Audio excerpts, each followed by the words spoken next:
Sejam todos muito bem-vindos a mais um mergulho profundo. Nossa exploração detalhada de hoje, ela foca em algo que, no papel, parece super simples, mas na prática é um dos maiores desafios de qualquer comunidade de fé. Com certeza. E olá a todos! É sempre assim, né? A teoria é linda, mas a prática é outra história. Exatamente. A gente vai falar sobre a essência do discipulado cristão. Vamos olhar para como a igreja lá do primeiro século lidava com o crescimento, com a vida em comunidade e, inevitavelmente, com os conflitos. Porque tinha muito conflito. Muito! A ironia de tudo isso, sabe? É que os problemas que a gente enxerga nas grandes congregações hoje não são nenhuma novidade exclusiva da nossa era digital ou corporativa. O ser humano repete padrões. O pacote humano é o mesmo, né? A missão da nossa análise de hoje é tentar entender como o conceito original de formar discípulos acabou, se perdendo no meio dessas estruturas institucionais modernas. E como as cartas do apóstolo Paulo nos mostram uma espécie de mapa de volta para um crescimento que seja realmente focado em pessoas. Olhar para esses documentos antigos é literalmente como colocar um espelho na frente das nossas próprias dinâmicas comunitárias atuais. Sem dúvida. E para quem está nos acompanhando, temos uma pilha de anotações e livros fascinante para guiar a conversa hoje. O material básico usa comentários exegéticos e históricos, bem densos sobre a primeira carta aos Coríntios, autores como Simon Kistemaker, John Harvey e Hernandes Dias Lopes. Só peso pesado. Mas para não ficarmos apenas na poeira da história, a gente vai misturar essas informações com 2 livros contemporâneos que são verdadeiros divisores de águas quando o assunto é comunidade. O A Treliça e a Videira, do Colin Marshall e Tony Payne, e o livro Discipulado, do Mark Dever. O valor dessa combinação é justamente tirar a teologia daquela torre de marfim e colocar no chão da fábrica, sabe? É pegar a fundação histórica e fazer a pergunta difícil. Como aplicamos isso na confusão que é gerenciar um grupo de pessoas hoje? Perfeito, porque gerenciar pessoas é sempre uma confusão. E seja a audiência de hoje composta por líderes comunitários com anos de estrada, ou apaixonados por história, ou apenas mentes curiosas tentando entender como grupos humanos crescem e se desenvolvem, essa discussão vai mudar bastante a perspectiva sobre ensino e convivência. Certo? Vamos desvendar isso. Vamos lá, por onde a gente começa? Lendo o material do John Harvey sobre o contexto dessas cartas paulinas, eu me deparei com um cenário fascinante. Ele fala muito sobre como a comunicação no primeiro século era uma mistura super complexa de oralidade e retórica. A cultura era, nas palavras dele, amplamente oral. E isso muda completamente a lente através da qual a gente precisa interpretar esses textos. Porque nós temos esse costume moderno de ler um livro em silêncio, sozinhos no quarto. Mas no mundo de Paulo não era assim. Era algo barulhento, né? Sim, a leitura era um evento comunitário, ruidoso e altamente dramático. As cartas eram compostas primariamente para os ouvidos, não para os olhos. É como se ele estivesse escrevendo o roteiro para um discurso ao vivo, não um artigo acadêmico chato. Exato, o ritmo das frases, as perguntas retóricas que ele joga no ar, as repetições de palavras, tudo isso funcionava como uma ferramenta de engajamento para uma plateia que estava ouvindo aquilo em voz alta muitas vezes pela primeira vez. Mas aí me tira uma dúvida sobre um termo técnico que apareceu nessas leituras. Os autores mencionam frequentemente o uso de secretários e uma técnica chamada auristo epistolar. O nome soa super intimidador para quem não é da área. O que é fascinante aqui é que o nome soa como gramática avançada, mas o conceito é surpreendentemente familiar para nós hoje. Pense na ação de programar um e-mail. Tá, programar um e-mail. Isso, se você escreve o texto na sexta-feira à noite, mas tem a certeza de que a pessoa só vai abrir e ler na segunda-feira de manhã, você pode muito bem colocar no texto algo como: espero que seu final de semana tenha sido ótimo. Ah, entendi. Você escreve no passado, mas projetando a mente para o momento em que a pessoa vai receber a mensagem no futuro. É exatamente isso. O auristo epistolar é isso. Paulo ditava para o seu secretário algo como: eu escrevi esta carta mesmo estando com a pena na mão naquele exato segundo. Ele se transportava mentalmente para o momento em que a congregação estaria reunida ouvindo o texto, semanas ou meses depois, após toda a viagem de barco do mensageiro. Nossa, que sacada interessante. É uma prova de que ele pensava ativamente na experiência de quem estava lá na ponta final recebendo a mensagem. Sem dúvida, esse pequeno detalhe gramatical revela uma intencionalidade pastoral gigantesca. Ele não estava vomitando regras teológicas no vácuo. Ele estava profundamente sintonizado com o impacto emocional e prático que as palavras dele teriam quando aterrissassem naquelas pessoas específicas. E ele usava tudo ao seu dispor para criar pontes logo de cara, né? Veja o formato da carta, por exemplo. O material menciona que ele pegou o esqueleto padrão das cartas greco-romanas da época e fez um remix genial logo na primeira linha. A questão da saudação inicial, onde ele mistura o grego e o hebraico nas palavras de abertura. Isso, a saudação grega comum era Shairen, que expressa alegria. E a hebraica super tradicional era o famoso Shalom, a paz. Aí Paulo junta as duas tradições. Ele escreve charis, que é graça, e erene, paz. Graça e paz, em duas palavras simples, ele abraça judeus e gentios simultaneamente. É como se ele dissesse que não tem mais divisão ali, né? Implicitamente é isso. Ele está dizendo que debaixo daquela mensagem não há mais divisão cultural, mas uma nova família unida. E, ironicamente, união e falta de divisão eram as últimas coisas que aconteciam no nosso principal estudo de caso. Eu estava lendo o comentário do Hernandes Dias Lopes sobre a igreja de Corinto, e o cenário que ele pinta é francamente um caos absoluto. Corinto era um barril de pólvora cultural. Total. Se alguém que está nos ouvindo tem uma visão romântica de que a igreja primitiva era um lugar onde todo mundo vivia em harmonia, cantando de mãos dadas num jardim, Corinto destrói essa ilusão em 2 segundos. Completamente. Precisamos lembrar que Corinto era a metrópole cosmopolita da época. Um centro comercial vibrante, cheio de dinheiro, com um trânsito absurdo de pessoas e, consequentemente, imerso em tudo quanto é tipo de imoralidade e filosofia concorrente. Uma cidade portuária clássica. Sim, e a igreja local absorveu esse caos com uma esponja. Em vez de transformar a cultura da cidade, o grupo estava sendo engolido pelos valores e vícios da sociedade ao redor. O nível de confusão beirava o cômico. O texto do Lopes descreve que as pessoas estavam literalmente criando fã-clubes para os líderes religiosos. Era o equivalente no primeiro século à cultura de fãs fervorosos nas redes sociais. Os famosos times, né? Exato. Uma facção gritava que era do time do Paulo, a outra respondia, não, eu sou do time do Apolo, a oratória dele é muito melhor. E além dessa briga de egos, os membros estavam processando uns aos outros em tribunais civis pagãos e lidando com escândalos morais que até o resto da cidade achava bizarros. E olha que a cidade já era bem permissível. Era uma dor de cabeça colossal para qualquer liderança. E qual seria a reação natural de um líder moderno diante de uma filial, digamos assim, que perdeu totalmente o rumo desse jeito? Provavelmente seria enviar um e-mail super agressivo, destituir a liderança local e impor um manual rígido de punições e regras. Com certeza. Mas a genialidade de Paulo está em como ele aborda a crise de forma completamente contraintuitiva. Antes de dar qualquer bronca pesada sobre comportamento moral ou divisão, ele gasta tempo lembrando aquelas pessoas bagunçadas sobre a identidade fundamental delas. Ele as chama de santificadas. É quase como se ele dissesse: lembrem-se de quem vocês são antes de tentar consertar a bagunça que estão fazendo. Sim, e aí ele introduz a ideia da cruz como um choque de realidade contra todo esse ego inflado de quem participava dos fã-clubes. E pense bem no peso disso para aquele contexto. Aqueles grupos de fãs eram baseados em status, na valorização grega do intelecto e da eloquência, sabe, os famosos sofistas.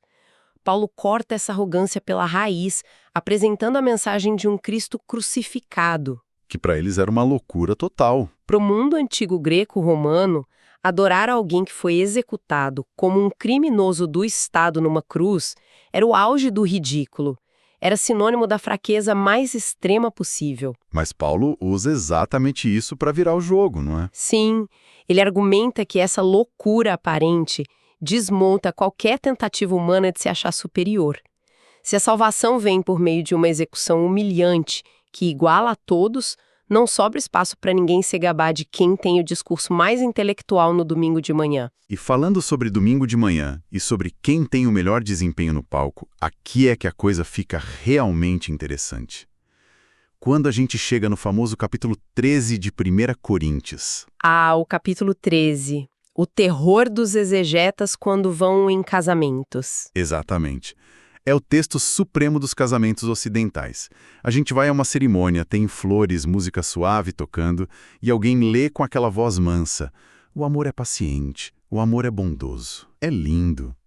Mas as fontes exegéticas dão um banho de água fria gigantesco nessa leitura fofinha. Trata-se do maior mal-entendido poético da Bíblia. O apóstolo definitivamente não escreveu essas palavras pensando em inspirar casais apaixonados no altar. De jeito nenhum. Aquele texto foi redigido como uma repreensão cirúrgica, uma bronca severa para uma congregação que havia transformado o momento de culto público em um grande show de talentos para alimentar os próprios egos. Um verdadeiro show de talentos espirituais. O texto base deixa claro que eles estavam obcecados em exibir seus dons de profecia ou o fato de falar em línguas desconhecidas. Eles queriam os holofotes, a atenção da sala. É como uma competição frenética por likes e visualizações, só que usando elementos sagrados. Paulo entra nessa sala metafórica, cheia de barulho e confusão, e diz algo do tipo: se alguém fala a língua dos anjos, se tem uma fé assombrosa que move montanhas, ou se entrega toda a sua riqueza aos pobres, mas faz isso apenas para se exibir e não tem amor genuíno pelo próximo, essa pessoa é apenas um sino irritante batendo no fundo da sala. É muito forte. O amor, que no texto original grego é o amor ágape, não é aquele sentimento romântico e gostoso que a gente vê em filmes. É a ação deliberada, prática e sacrificial, buscando exclusivamente o bem da outra pessoa. Ele não está entregando um poema inspirador. Ele está estabelecendo a métrica de desempenho definitivo da comunidade.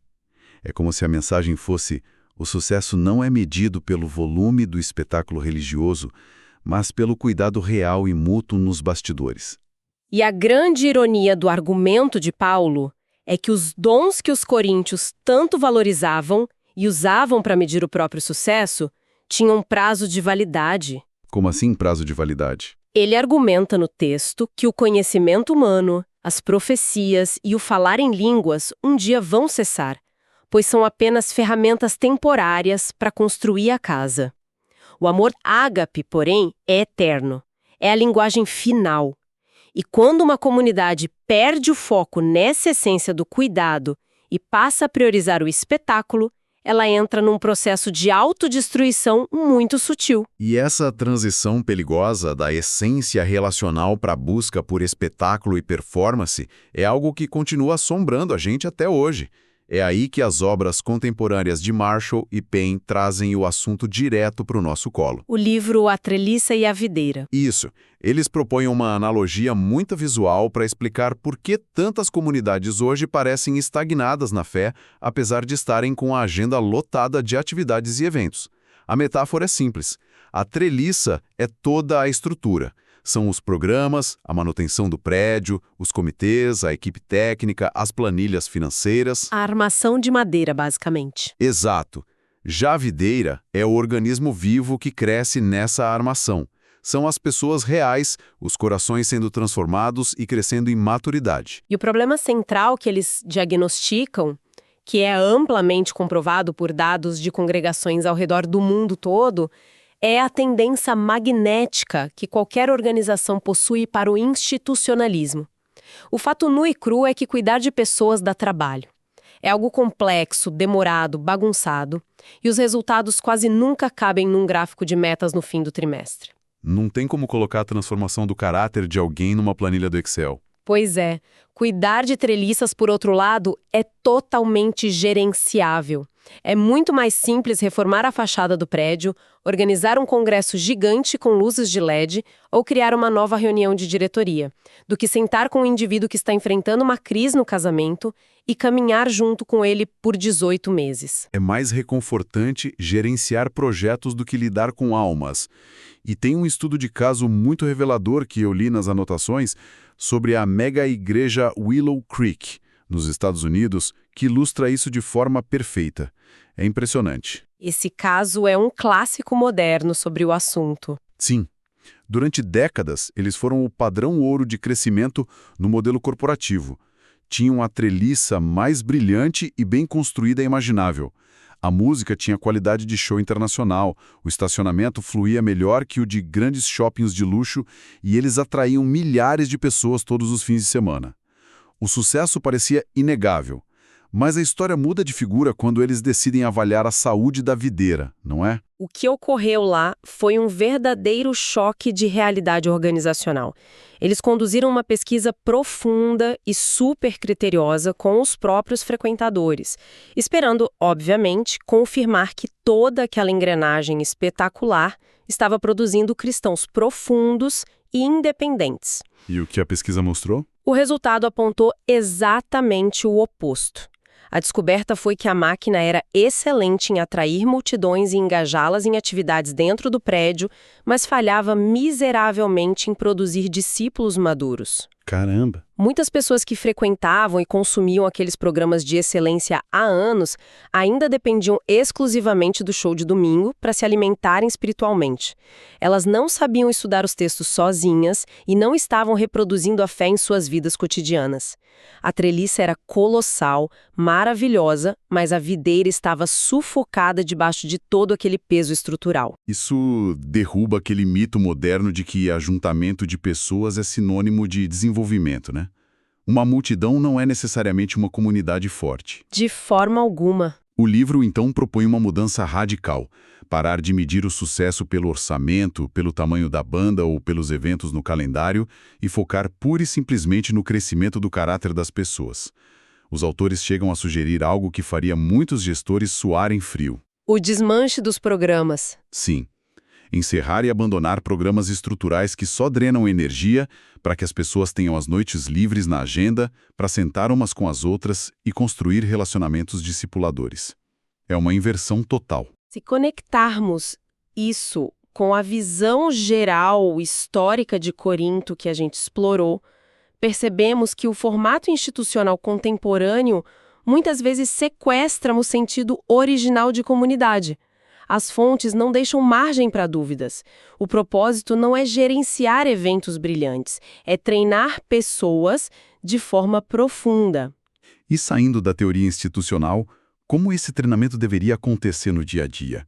Porque lendo outro material, o livro do Mark Dever, a definição que ele dá de discipulado foge totalmente daquele formato escolar tradicional de curso preparatório que a gente está acostumado. Não é uma sala de aula com carteiras enfileiradas. A definição dele foca na ideia de influenciar intencionalmente alguém para ajudar essa pessoa a seguir os ensinamentos cristãos. Não se trata de imprimir apostilas, colocar dezenas de alunos numa sala e distribuir um certificado bonitinho no final do trimestre. É algo muito mais artesanal e orgânico. Quase como a relação entre um artesão e um aprendiz, ou o cuidado dos pais moldando o comportamento dos filhos em casa. E isso bate de frente com a nossa forte mentalidade acadêmica ocidental.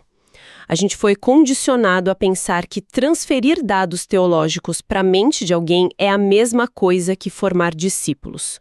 Mas o crescimento genuíno raramente ocorre apenas ouvindo uma palestra. Ele ocorre nas trincheiras da rotina. É na convivência no dia a dia. Isso. E o Marshall e Payne organizam esse treinamento artesanal de uma forma extremamente pragmática, usando 3 palavras como pilares: convicção, caráter e competência, os famosos 3 Cs. Para o treinamento ser maduro e não criar pessoas desequilibradas, precisa equilibrar esses 3 pontos constantemente. Vamos esmiuçar esses pilares para quem está nos acompanhando. O primeiro, a convicção. Seria a parte intelectual da equação, certo? O conhecimento teológico real, o entendimento profundo dos textos e da doutrina. Correto, é a base da mente. Mas a grande armadilha é parar aí. A convicção isolada corre o risco de criar apenas pessoas arrogantes que vencem debates acalorados em redes sociais, mas não vivem o que pregam. É por isso que o segundo pilar, o caráter, é inegociável. Porque conhecimento sem mudança de vida é vazio. Exatamente. Se alguém domina toda a doutrina histórica, mas é ríspido com os colegas de trabalho e age com desonestidade nas finanças, o caráter não acompanhou a convicção. O entendimento intelectual precisa descer da cabeça para o coração e para as mãos, gerando transformação moral tangível. É o que chamamos de piedade prática. E a terceira peça do quebra-cabeça, a competência, amarra tudo. Porque é a habilidade prática de passar essa vivência adiante. Não basta consumir boa teologia e viver de forma correta e isolada numa bolha. É preciso saber como ensinar, como aconselhar o outro, como servir o próximo de forma útil. É o motor da reprodução do sistema todo.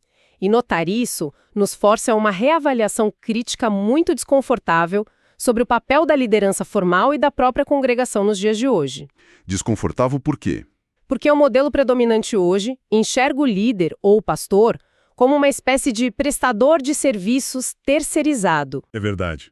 O grupo financia a estrutura, paga o salário e, em troca, o líder entrega um discurso inspirador no domingo, assume todo o aconselhamento das crises pesadas e gerencia o palco. O restante das pessoas senta, consome passivamente o produto oferecido, avalia se gostou ou não da música ou do sermão e volta para casa. É a mentalidade de um cliente em um restaurante exigindo ser bem servido. Mas as fontes combatem ferozmente esse modelo centralizador. Olhando para a visão bíblica que analisamos, especialmente os textos de Paulo, qual é de fato a função de quem lidera? O Mark Dever usa textos clássicos como Efésios capítulo 4 para estilhaçar essa divisão. Essa barreira artificial entre um clero que atua e os chamados leigos que apenas assistem de braços cruzados. O papel do líder ali descrito não é ser o jogador estrela que entra em campo, domina a bola e faz todos os gols enquanto a arquibancada aplaude. Então ele seria o quê? O técnico? O papel dele é ser o treinador do time. A função primária de um líder pastoral é equipar as pessoas comuns para que elas executem o trabalho do ministério no cotidiano. Em uma comunidade saudável, o discipulado flui naturalmente entre os próprios membros. Uma descentralização do cuidado. Exato. Membros mais maduros na jornada sentam com os mais novos no meio da semana, tomam um café, abrem as escrituras, ouvem os desabafos, aconselham sobre conflitos profissionais ou familiares e ajudam a alinhar o caráter à convicção cristã. Todos são agentes ativos. Ninguém é só plateia. O que mais chama a atenção de quem está nos acompanhando sobre essa mudança de postura? Talvez seja o fato de que olhar para a própria agenda e ver o quanto de energia vai para a burocracia organizacional, em contraste com o tempo gasto simplesmente ouvindo os problemas de alguém, seja algo bem assustador. É uma constatação pesada. Uma das advertências mais claras de todas essas leituras é que o discipulado artesanal exige muito tempo. É caótico e frequentemente inconveniente. Lidar com as complexidades humanas nunca vai caber perfeitamente no planejamento anual engessado de uma instituição. Pessoas têm crises fora do horário comercial. E esse é o custo inerente de preferir a videira à treliça.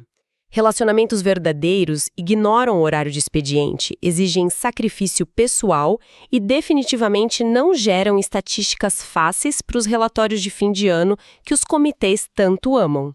Mas se o objetivo for escapar do esvaziamento de propósito que vimos em modelos ultra-institucionais, como o da Willow Creek, não há outro caminho a não ser abraçar essa bagunça relacional. Bom, vamos tentar amarrar todos esses fios porque a jornada de hoje foi bem intensa. Muito. Vimos que a comunicação do primeiro século não envolvia a leitura fria de regras acadêmicas. Eram cartas vibrantes e passionais, projetadas para ouvintes reais lidando com problemas reais. Vimos como o apóstolo Paulo lidou com uma igreja de Corinto completamente rachada pelo orgulho e viciada em performances espirituais. Ele fez isso lembrando que a sabedoria divina se manifesta na aparente fraqueza da cruz e que qualquer dom ou talento é um eco vazio se não for acompanhado pelo amor ágape e sacrificial. E a gente trouxe toda essa dinâmica antiga para o choque de realidade moderno, diagnosticando aquela tentação perigosa que toda igreja tem, de investir toda a vitalidade e os recursos na manutenção das estruturas, a nossa famosa treliça, enquanto as pessoas, que são a videira viva, padecem por falta de cuidado intencional no desenvolvimento de convicção, caráter e competência. Então, o que tudo isso significa na prática? Significa que a fé vivida em comunidade não foi projetada para ter banco de reservas ou consumidores passivos de conteúdo religioso. Mas antes de fecharmos essa análise, há uma implicação final que esses autores levantam que desafia frontalmente o que a nossa cultura define como uma organização de sucesso. E é uma conclusão fascinante. É um raciocínio que vira a mesa das métricas corporativas de cabeça para baixo. Vamos pensar juntos. Se o objetivo supremo de todo esse esforço de discipulado for cultivar pessoas profundamente maduras para cuidar umas das outras e servir, qual é o destino lógico de alguém que foi excepcionalmente bem treinado por anos? Pela lógica corporativa, seria reter essa pessoa para a própria organização crescer mais. Mas na lógica do discipulado, a resposta é que essa pessoa será enviada para liderar em outro lugar. Se levarmos isso a sério, a comunidade mais próspera e fiel não é aquela que retém egoístamente a maior multidão dentro de um auditório lotado aos domingos. Isso muda tudo. Muda o paradigma de sucesso. A congregação de maior sucesso sob essa ótica do discipulado é exatamente aquela que sangra os seus melhores líderes e talentos continuamente. Elas os perde de propósito, porque construiu uma base tão sólida de caráter e competência que a única resposta coerente com a missão original é exportá-los. Ela vira um centro de treinamento. Ela os envia como missionários, líderes e plantadores para cultivar novas videiras em terrenos onde antes não havia nada. O sucesso real aqui não é a capacidade de acumular o maior número de pessoas sob o seu teto, mas a competência e generosidade de espalhá-las pelo mundo. Deixamos essa provocação profunda com todos que estão nos acompanhando hoje. Para quem está investindo tempo desenvolvendo alguém, seja no trabalho, na família ou na comunidade de fé, ou para você que está sendo mentoreado agora, qual é o objetivo final desse processo todo? É acumular conhecimento apenas para se exibir e se sentir superior? Ou é se tornar alguém maduro que o grupo vai enviar com total confiança para transformar outro ambiente no futuro? Fica aí a reflexão para digerir durante a semana. Um grande abraço a todos e até o nosso próximo mergulho profundo nas páginas da história e do conhecimento. Um abraço, pessoal, e até a próxima.